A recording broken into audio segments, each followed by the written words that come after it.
Ռոբերտ Քոչարյանը, հիշեցնեմ, դա այն նույն անձն է, որի կառավարման օրոք Հայաստանի Հանրապետությունը 95 միլիոն դոլար պարտքի դիմաց Ռուսաստանի Դաշնությանը հանձնեց 5 կարևորագույն օբյեկտներ, օրինակ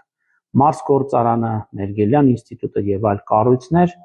հանդես է եկել մի ուշագրավ հայտարարությամբ, ասել է, որ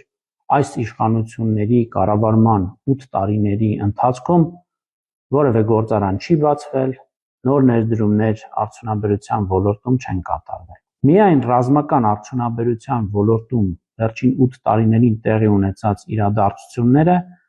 պաշտոնական վիճակագրությամբ, թվերով ու փաստերով կներկայացնեմ ձեզ, իսկ արդեն դուք կանեք համապատասխան հետևություններ, կարող եք տեսնել 2018 թվականին ոլորտում գրանցված է եղել 36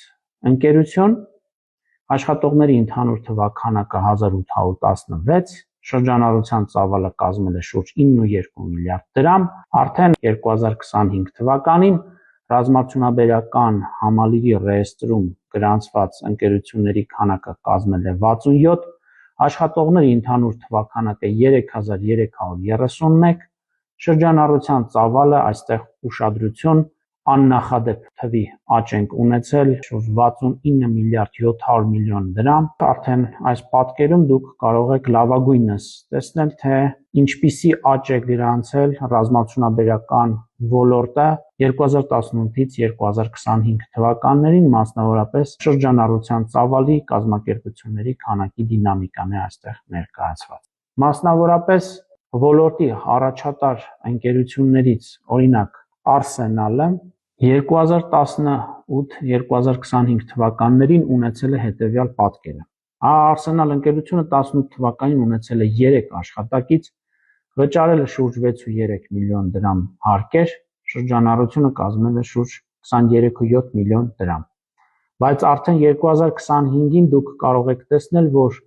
աշխատակիցների թիվը զգալիորեն աճել է 336, հարկերը 3.8 միլիարդ դրամ,